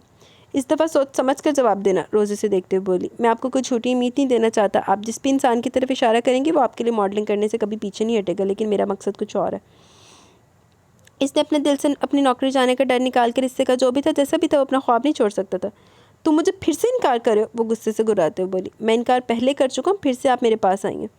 इसने बिना कंफ्यूज हुए जवाब दिया। तुम्हें क्या लगता है डायरेक्टर बनना बच्चों का खेल है? वो इसके रूबरू खड़ी फिर से सवाल करने लगी। अगर बच्चों का खेल होता तो हर दूसरा तीसरा डायरेक्टर बन जाता। मैं जानता हूँ ये काम सिर्फ काबिल लोग ही कर सकते हैं। वो इसे देखते हुए बोला तो इस पर वो बिना कुछ कहे पलट गई थी। दूर तक इसकी हाई हील की टुक टुक सुनाई दी थी। जबकि इसके जाते इसके बॉस ने इसे अपने ऑफिस में इसे याद कर लिया। वजह वो जानता था कि इसे क्यों याद करे, इसलिए उकताए अंदाज में उठाए। क्या मतलब है तुम्हारा? इसने तुम्हें दूसरी दफ़ा फिर से ऑफ़र की? मुझे यकीन नहीं आ रहा। रोज़ जैक्सन ने तुम्हें दोबारा ऑफ़र दी? ताशविन, कोई इससे टेढ़े मुँह बात करे तो इससे बर्बाद करने में एक सेकंड नहीं लगाती, और तुमने दूसरी दफ़ा इसके ऑफ़र को रिजेक्ट कर दिया, और वो दोबारा ख़ुद तुम्हारे पास आई। मुझे यकीन नहीं आ रहा ताशविन, कहीं तुम कोई ख्वाब तो नहीं सुना रहे मुझे? मायरा बेयकीनी से देख रही थी। मायरा बीबी, ख्वाब तो वो रोज़ जैक्सन मैडम देख रही है मुझे अपने ब्रांड के लिए हायर करने का। वो मुझे कोई भी कीमत देने को तैयार है, लेकिन ताशविन इब्राहिम की कोई कीमत नहीं। वो तनफ़्फ़ुर से बोला। ताशविन, तुम्हें नहीं लगता ये तुम्हारा करियर बनाने का बेहतरीन मौका जिसे तुम खुद ठुकरा रहे हो? अगर तुम इसके ऑफ़र को कबूल करते हो तो तुम्हें अंदाज़ा है कि एक ब्रांड एम्बेसडर कितनी रकम की डिमांड कर सकता है? वो इसे देखते हुए समझाने वाले अंदाज में बोल रही थी। और तुम्हें अंदाज़ा है मायरा कि मैं पिछले 8 साल से ख्वाब खोज जी रहा हूँ। तुम्हें अंदाज़ा मैंने इस कंपनी में जॉब करने के लिए कितने कोर्स किए? 8 साल पहले ये कंपनी मुझे अपने ऑफिस में घुसने नहीं देती थी, और आज मैं इसी कंपनी में एक अच्छी पोस्ट पर काम कर रहा हूँ, जिसकी वजह वो सारी डिग्रियाँ जो मैंने 8 साल से ली हैं। क्या लगता है तुम्हें रोज़ जैक्सन मुझे इतना पैसा देगी जो मैंने डायरेक्टर बनने के लिए खुद पर खर्च किया? और अगर देगी भी तो मुझे नहीं चाहिए। मैं इस औरत को हराना चाहता हूँ, मैं इससे आगे बढ़ना चाहता हूँ, और तुम कहते हो कि मैं इसके अंडर काम करूँ? अगर वो मुझे अपने साथ एज ए असिस्टेंट डायरेक्टर रख लेती तो मैं खुशी खुशी इस ऑफ़र को कबूल कर लेता, क्योंकि मैं जानता हूँ मुझे सीखने की ज़रूरत है। रोज़ जैक्सन एक बहुत काबिल डायरेक्टर है, वो मुझे बहुत कुछ सिखा सकती है, लेकिन एक मॉडल नेवर। तुम्हें पता है वो मुझ पर हंसी है। इसने मेरा मजाक उड़ाया सब एम्प्लॉयज़ के सामने। वो मुझसे इनकार की वजह जानने आई थी, और वजह जानकर वो मुझ पर हंसने लगी। अंदाज़ा लगा सकती हूँ इस सुबकी का जो मैंने सबके सामने उठाई। वो औरत अपने सामने किसी को कुछ समझती नहीं है। इसके ब्रांड के नीचे काम करते हुए मुझे इसका ग़ुलाम बनना होगा, जो मैं बनने को तैयार नहीं हूँ। मैं वो काम कभी नहीं करूँगा मायरा, जिसकी इजाज़त मेरा दिल नहीं देता। मुझे इस औरत की कोई ऑफ़र कबूल नहीं है। मॉडलिंग में मुझे खुशी नहीं मिलती, मेरी खुशियाँ मेरा जुनून डायरेक्टर बनने में। वो इसे देखते हुए बताया था, जबकि मायरा आगे से कुछ भी नहीं बोली। हर बंदे का अपना अपना शौक़ होता, हर बंदा अपना अपने इंटरेस्ट की बात करता है। हाय अल्लाह जी, ये क्या हो गया? खाना बनाते अचानक ही सालन से भरी हुई हांडी के चम्मच इसके हाथ से छूटकर इसके कपड़े गंदे कर गए, और वो भी थोड़े से नहीं बल्कि आगे से सारे कपड़े इसके ख़राब हो चुके थे। या अल्लाह, ये क्या हो गया? तनाविश तो सोते हुए काम करती है क्या? ताइमी ठीक कहती है, ध्यान कहाँ होता है? वो खुद को कोसती कपड़े चेंज करने के लिए अपने रूम की तरफ जाने लगी, लेकिन जैसे कमरे के दरवाजे तक पहुंची कमरे का लॉक पाया। हाय अल्लाह, ये कैसे हो गया? इसने 2-3 दफ़ा लॉक को घुमाया, लेकिन कमरा लॉक हो चुका था, और कैसे इसे पता भी नहीं चला। सुबह जब वो कमरे से निकली से लगा था कुछ गड़बड़ हुई है, लेकिन कमरा लॉक हो गई इसे समझ नहीं आया, और अब खुल भी नहीं रहा था, और ना इसके पास इस रूम की चाबी थी। माँ सदके चली जाए, तनाविश कोई बहुत ही मासूमा। कपड़े तो गंदे हो गए, कमरा भी नहीं खुल रहा, अब मैं क्या करूं? इसे एक तो अपने कपड़ों को देखकर उलझन हो रही थी, और दूसरा जल्दबाजी में दरवाजे के साथ पता नहीं क्या कर चुकी थी। इसे अब जब तक ताशविन घर वापस ना आए वो कमरा खोलकर अंदर नहीं जा सकती थी। ऐसा करती हूँ, इनके कमरे से कोई कपड़े लेकर पहन लेती हूँ, तब तक ये कपड़े धोकर सूखने डाल दूँगी। इनके आने से पहले मेरे कपड़े सूख जाएंगे, और दोबारा से अपने कपड़े पहन लूँगी। वैसे भी 5 होने में तो भी बहुत सारा वक्त बाकी है। इसने खुद ही फैसला करते हुए इसके कमरे की तरफ कदम बढ़ाए। इसका कमरा आसानी से खुल गया। इसने खुदा का शुक्र अदा करते अंदर कदम रखे, और इसकी अलमारी से कोई कपड़े देखने लगे। यहाँ इसके लिए से तो कोई कपड़े नहीं थे, लेकिन इसे एक अच्छी खासी खुली शर्ट और ट्राउज़र मिला। इसमें कितनी बुरी लग रही होंगी, लेकिन मुझे देखेगा कौन? मैं तो इनके आने से पहले चेंज कर लूँगी। इसने खुद से प्लान बनाते अपने मासूम से दिमाग को शाबाशी दी और जल्दी से इसके कपड़े पहनकर अपने कपड़े धोने चली गई। इसने जल्द से जल्द ये काम करना था।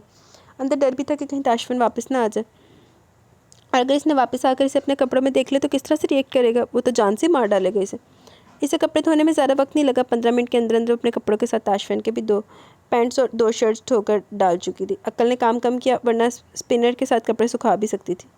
बस एडी अक्ल होंदी तो बीबी अज इत्थे होंदी। वो किचन में आकर एक बार फिर खाना बनाने में मसरूफ़ हो गई। अभी से कोई टेंशन नहीं थी। खाना बनाने के फ़ौरन बाद ही वो कपड़े चेंज कर लेने वाली थी। यकीनन तब तक इसके कपड़े सूख जाने थे, लेकिन शायद आज किस्मत इसके साथ नहीं थी। अभी वो खाना बनाकर आटा गूंद के रख ही रही थी कि दरवाजे पर दस्तक हुई। इसकी सांस बंद होने लगी। ताशफिन इतना जल्दी घर वापस आ गए। इसने बेख्तियार अपना हाथ दांतों में फंसा लिया। अब क्या होने वाला था? कपड़े तो अभी ठीक से सूखे ही नहीं थे और भीगे कपड़े पहनकर इसे उलझन होती थी। कोई बात नहीं, मैंने सब कुछ सच बता दूंगी, इसने फैसला करते हुए दरवाजे की कदम बढ़ाया। अल्लाह जी इनको ना ज़्यादा गुस्सा मत आने दीजिएगा। इतनी बड़ी बात नहीं है ना कि इन्हें ज़्यादा गुस्सा है, और मैंने इनके कपड़े जानबूझकर नहीं पहने। पता नहीं मुझे इन कपड़ों में देखकर क्या सोचेंगे। ये मेरी मजबूरी थी। अल्लाह जी आप तो जानते हैं ना, प्लीज़ आप सब ठीक कर दीजिएगा। इसने एक नज़र अपने वजूद पर इन कपड़ों को देखा जिसमें इसके जैसी 2-3 और तनाविश आराम से फिट हो सकती थी, और फिर अपनी सारी हिम्मत जमा करते हुए इसने दरवाज़ा लॉक खोलते ही अपनी आंखें ज़ोर से मींची थी। जब इसे अपने करीब गज़बनाक सी आवाज़ सुनाई दी, लेकिन ये आवाज़ ताशफिन की नहीं बल्कि किसी और की थी, जिसने इसे आंखें खोलने पर मजबूर कर दिया। कौन हो तुम, और यहाँ ताशफिन के फ्लैट पर क्या कर रही हो? वह हैरत से सामने खड़ी औरत को देख रही थी जो वाइट पैंट के ऊपर ब्लैक कलर का स्टाइलिश टॉप पहने बालों को एक साइड पर रखे डाले इससे मुखातिब थी। इनके बालों की लेंथ काफ़ी कम थी, लेकिन उम्र 50 के करीब थी। इसने आज तक इतनी एजड औरत को इतना स्टाइलिश नहीं देखा। चेहरे पर मेकअप की ना जाने कितनी तय थी, लेकिन वो सर से पैर तक अंग्रेज़ी लग रही थी। लेकिन इनकी इतनी साफ उर्दू से हैरत में डाल की मैं आप कौन है? इसने अपनी लड़खड़ाहट पर कंट्रोल करते हुए इसे औरत से पूछा था जब घर के अंदर दाखिल हो चुकी थी। ताशफिन ने मुझे नहीं बताया कि वो लिव इन रिलेशनशिप में, और नाम क्या तुम्हारा, कहाँ से आई हो, और ताशफिन को कब से जानती हो? ताशफिन ने मेरे सामने तुम्हारा कोई जिक्र नहीं किया। वो आगे बढ़ते हुए सोफे पर बैठी से सर से पैर तक देख रही थी। वो ताशफिन के कपड़ों में बिल्कुल छोटी सी बच्ची लग रही थी। ताशफिन को ज़रा होश से काम लेना चाहिए। वो एक बच्ची के साथ रिलेशनशिप में, मुझे इससे ये उम्मीद नहीं थी। वो फ़ोन पर किसी को कॉल मिलाते हुए इसे देखकर बड़बड़ाई, लेकिन इनकी बातें इसे अच्छी नहीं लग रही थी। जब अचानक दरवाजे से अंदर दाखिल हुआ। लड़की, तुम्हारे दिमाग का कुछ स्क्रू ढीला है क्या? ये दरवाज़ा क्यों खुला था? ताशफिन दाखिल होते इस पर चढ़ दौड़ा, जबकि इसके वजूद पर अपने कपड़ों पर इसका ध्यान कम सोफे पर बैठी इस औरत पर ज़्यादा गया। आओ Tashfeen, I miss you so much मेरा बच्चा। उठकर इसके करीब आते हुए इसे अपने साथ लगाने लगी, जबकि ताशफिन के चेहरे पर दुनिया जहाँ की बेजारी थी। आप यहाँ क्या करिए, और मेरी गैर मौजूदगी में आपने मेरे घर आने की जहमत क्यों की? वो ज़रा उकताए हुए लहजे में इनसे मुखातिब हुआ। मैं नहीं आ सकती क्या तुमसे मिलने के लिए? आई मिस यू सो मच। मैं तो कितने दिनों से तुम्हें याद कर रही थी, तुम्हें फ़ोन करने की भी कोशिश कर रही थी, लेकिन तुम ना तो मेरा फ़ोन उठा रहे थे और ना ही तुमसे मिल पा रही थी। मैं तुम्हारे ऑफिस में भी गई, लेकिन वहाँ पता चला कि तुम बहुत ज़्यादा मसरूफ़ हो। फिर सोचा कि आज मैं तुम्हारे घर पर जा जाती हूँ, शाम को तुमसे मुलाकात हो जाएगी। मुझे पता तुम फ्लैट की चाबी कारपेट के नीचे रखते हो, लेकिन यहाँ आई तो दरवाज़ा अंदर से लॉक था। मुझे लगा तुम घर पर ही मौजूद हो, लेकिन यहाँ पर तो ये लड़की थी। कौन है ये, तुम्हारी गर्लफ्रेंड? तुम्हें नहीं लगता ये तुमसे उम्र में काफ़ी ज़्यादा कम है? तुम लोगों का मैच कुछ ज़्यादा अच्छा नहीं है, लेकिन फिर भी तुम्हारी पसंद है तो मुझे कोई इतराज़ नहीं। बीबी हौसला कर ला, पुछ तो लाया, उन्हें भी सुन लग, अपनी भौंकी जा रही। आप इतराज़ करने वाली कोई होती भी नहीं है, और प्लीज़ आइंदा मेरे घर आने की जहमत मत कीजिएगा। मैं काम के लिए जाता हूँ और मुझे ज़्यादा मिस करने की भी ज़रूरत नहीं। जब मुझे आपकी याद आएगी मैं खुद ही मिलने आ जाऊँगा। फ़िलहाल मैं बिज़ी हूँ। डार्लिंग तुम जाओ कर ढंग के कपड़े पहन के आओ, हमने बाहर डेट पर जाना है। ओए होए। वो इन्हें इग्नोर करते हुए इससे मुखातिब हुआ, जबकि वो तो हैरान परेशान इन दोनों की बहस तकरार करते सुनी थी। मेरा कमरा लॉक हो, वो मिनमिनाई थी। हाँ बेबी, मैं तुम्हें बताना भूल गया कि इस रूम का लॉक ख़राब है। तुम्हें अपना सामान इधर नहीं रखना चाहिए था। खैर कोई बात नहीं, मेरे कमरे की दराज में चाबी है, जाओ निकाल कर ले। और मॉम प्लीज़ आप जाना पसंद करेंगी, हम लेट हो रहे हैं। इसने इन्हें भेजते हुए इन्हें मुखातिब किया। मैं इतने दिनों के बाद तुमसे मिलने आई ताशफिन, तुम्हारे साथ वक्त गुजारने, और तुम मुझे भेज रहे हो? इनकी आंखों में नमी आ गई, जबकि वो कंधे उचका गया। आपको मुझसे पूछ कर आना चाहिए था। मेरे अपने भी कुछ प्लान्स होते हैं मॉम, जो मैं आपकी वजह से ख़राब नहीं कर सकता, और वैसे भी मैंने अपनी वाइफ से वादा किया था। इसने जानबूझकर वाइफ का लफ्ज़ इस्तेमाल किया, जबकि वो जो इसके रूम से चाबी लेकर बाहर आई थी हैरत से इसके लफ्ज़ों को सुन रही थी। इसने तो सोचा भी नहीं था वो किसी के सामने से बीवी के तौर पर मुतारिफ़ करवा गई। तो इसकी माँ थी, यानी तैयबू की पहली बीवी। What, wife? तुमने शादी कर ली? कब की तुमने शादी, और मुझे क्यों नहीं बताया? वो एक झटके से उठकर खड़ी हुई, जबकि तनाविश को तो इन सब चीज़ों से खौफ आने लगा। वो जल्दी से चाबी लिए अपने रूम के बाहर आकर लॉक खोलने लगी। इसने इसके अलमारी में चाबियाँ देखी थी, लेकिन इसे अंदाज़ा नहीं था ये चाबियाँ इसके कमरे के ताले की भी हो सकती हैं। शादी तो मेरे ख्याल में मैंने 12 साल पहले की थी। अब इतनी भी भुलक्कड़ तो ना बने कि आपको ये भी नहीं याद। क्या मतलब, ये इब्राहिम की भतीजी है? वो गुस्से से इसको घूरी थी, जबकि कमरे का दरवाज़ा खोल कर अंदर दाखिल होगी। मेरे ख्याल में आपके लिए इतनी मालूमात काफ़ी है, अब आपको जाना चाहिए। वो सीने पर हाथ बांधता इससे कह रहा था, जो गुस्से से अब तक दरवाजे को घूरी थी। तुम जानते हो तुमने कितनी बड़ी गलती की है? तुम ऐसा सोच भी कैसे सकते हो? भूल गए इस शख्स ने मेरे साथ क्या किया था, या भूल गए इसने तुम्हारे साथ क्या किया था? इसने धोखे से तुम्हारा निकाह करवाया इस लड़की के साथ, और तुम इस लड़की के साथ अपनी लाइफ शुरू कर चुके हो इसके साथ। वो गुस्से से पागल हो रही थी, कमरे के अंदर तक इनकी आवाज़ें सुनाई दे रही थी। इन्होंने मेरे साथ क्या किया ये मेरा और इनका मसला, और आपने मेरे साथ क्या किया ये मेरा और आपका मसला है। इन सब चीज़ों में मेरी बीवी कहीं शामिल नहीं होती। आप सिर्फ मेरा वक्त पर बात करिए और कुछ भी नहीं, उकता कर बोला। और तुम क्या कर रहे हो ताशफैन इब्राहिम? मैं तुम्हारी माँ हूँ, मैंने तुम्हें जन्म दिया, इतना बड़ा फैसला करते हुए तुमने एक बार भी मुझे बताने की जहमत ना की, ना मुझसे पूछने की गलती नहीं की। आपने दूसरी शादी करने से पहले मुझे बताने की जहमत की थी या मुझसे पूछना गवारा किया था? नहीं ना, तो फिर मैं आपको ये क्यों लगता है कि मैं अपनी ज़िंदगी के फ़ैसले आपसे पूछ कर करूँगा? इस लड़की में ऐसा कुछ भी नहीं है ताशफैन जो तुम्हारे काबिल लगी हो। मुझे पहले लगा कि तुम्हारी गर्लफ्रेंड है, तुम 4-5 माह इसके साथ रहकर इसे छोड़ दोगे, लेकिन तुम तो शादी कर चुके हो इसके साथ। इसे यहाँ ले आओ, तुम्हें लगता है कि लड़की तुम्हारे साथ रह सकती है, तुम्हारे साथ सर्वाइव कर सकती है, तुम्हारे साथ कंधे से कंधा मिलाकर चल सकती है? नहीं ताशफैन इब्राहिम, ये लड़की तो एक जुमले में अपनी बात मुकम्मल नहीं कर सकती। इतनी लो कॉन्फिडेंस है कि मेरे सामने ये बात नहीं कर पाएगी और तुम इसे अपनी बीवी बना रहे हो। डार्लिंग तुम तैयार हुई या मैं खुद आकर तुम्हें तैयार करूँ? वो दरवाजे पर दस्तक देते हुए बोला। वो जो कमरे में खड़ी थी इसकी आवाज़ पर उछलकर जल्दी से कपड़े निकालने लगे। ओए होए, डार्लिंग दीदी हालत ख़राब हो गई होनी। ताशफैन मैं तुमसे बात, baby do fast, I am waiting for you, वरना मैं खुद अंदर आ रहा हूँ। वो इन्हें पूरी तरह से नज़रअंदाज करते हुए बोला। कोई पैर पटकती इसके घर से बाहर निकल गई। इन्हें लिफ्ट तक पहुँचते ही ज़ोरदार धमाके के साथ दरवाज़ा बंद होने की आवाज़ सुनाई दी। जी तो गाइस, यहाँ पे हमारी फर्स्ट एपिसोड अपने इख्तिताम को पहुँची। ये थोड़ा लॉन्ग नावल है, अब देखते हैं कितनी एपिसोड में ख़त्म होता है। बाकी आपको कैसी लगी कि इस राय का ज़रूर इज़हार कीजिएगा। अभी कमेंट सेशन की तरफ चलते हैं, देन वीडियो को एंड करेंगे। Taqdees Tauqeer, stay blessed. Thank you Taqdees Tauqeer. हम हुमा ज़फ़र अब्बासी। अक्सर लोग किसी का किए की सज़ा किसी और को दे देते हैं, अल्लाह पाक हर किसी को हिदायत अता करे, आमीन सुम आमीन। किधर थी हुमा? काफ़ी अर्से बाद आई हैं आप, खैरियत थी? Abu Bakar Shawal, nice novel, thank you Abu Bakar Shawal. Absar Haider, बहुत मज़ा है आपके साथ इस नावल को सुनते, thank you very much Absar Haider. मुझे भी बहुत मज़ा है आप लोगों के साथ ये नावल पढ़ते हुए। ये मेरा मोस्ट फेवरेट नावल है, one of the most favourite novel, बचपन की बीवी वाला। Mohammad Khalid Khan Kamaruddin, nice voice, thank you very much Mohammad Khalid Khan Kamaruddin, nice voice, thank you very much Mohammad Khalid Khan Kamaruddin, nice voice, thank you very much for your multiple comments. Taqdees Tauqeer, awesome voice expressions, thank you very much Taqdees. Zainab Ashraf, अजीब सच जानते हुए भी उसको धोकर रख दिया बेचारी दिया को, but nice novel, thank you very much Zainab. Zulfisha Khan, ये नावल में कुछ ज़्यादा ही सेवा समात था, इतना प्यार हजम नहीं हो रहा था यार, हकीकत ऐसे नहीं होता, ठीक ही था novel, thank you very much Zulfisha. Fasiha Fatima ने दिल भेजे हैं। Fasiha Fatima, nice novel, thank you Fasiha Fatima. एक दौर था जब फसीहा फ़ातिमा आती होती थी, अब बहुत टाइम बाद उनके कमेंट देखा। अनीस पानो, वालेकुम अस्सलाम, एंडिंग बहुत ज़बरदस्त है, thank you dear, welcome dear Anees Pano. Roxojo, OMG she is giving me major Khushi vibes, I love bubbly female characters, thank you very much Roxojo. फिर आप इंजॉय करें इसको, पूरा नावल हो चुका हुआ है। रीचा राइटर, मस्त, आहो तेन भी है वाला बड़ा पसंद है, तेनू की मैं हूँ कमा। रीचा ने दिल भेजे हैं, रीचा मस्त, थैंक अस्तगफुरुल्लाह, तो नाब शनाब मुँह चो निकलने लगा सी फलो दे विच।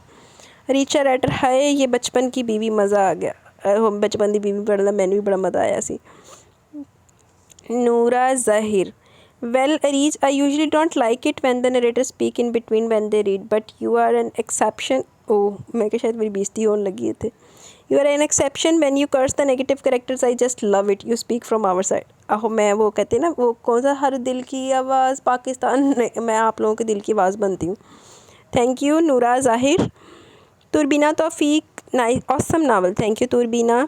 हमाद शाह, नाइस नावल, बहुत बहुत अच्छा था, एंड भी अच्छा हो गया, लेकिन हीर को कोई खास अक्ल नहीं आई, वो सारी ज़िंदगी नहीं आ सकती, लेकिन राहिम का नसीब और उसके बचपन की बीवी फुप्पो का कैरेक्टर अच्छा था, thank you very much Hamad Shah. Rahim तो बस अल्लाह ही हाफ़िज़ सी, लेकिन घाटो भी नहीं सी। Zainab Ashraf, nice, thank you Zainab. जी तो गाइज़ यहाँ पे कमेंट सेशन भी अपने इख्तिताम को पहुँचा। कैसा लगा आपको आज का नावल ज़राइका ज़रूर इज़हार कीजिएगा, जो कि मैंने आपकी राइटर की ही भरपूर फरमाइश के ऊपर स्टार्ट किया है। तो वैसे तो मेरा one of the most favourite novel है, तो उम्मीद करती हूँ आपको भी पसंद आएगा और हम इसको एंजॉय करते करते पढ़ेंगे। बाकी मैं आप लोगों के लिए डबल एपिसोड भी खड़का सकती हूँ, बीच में लॉन्ग एपिसोड भी हो, इससे ज़्यादा लॉन्ग भी दे सकती हूँ। अब ये मूड पे डिपेंड करता है और आप लोगों के रिस्पांस पे डिपेंड करता है। ठीक है, मुझे दें अभी इजाज़त। इंशाल्लाह जल्द मिलेंगे हम न्यू एपिसोड के साथ। तब तक के लिए अपना बहुत सारा ख्याल रखें, दुआओं में याद रखें। अल्लाह हाफिज़।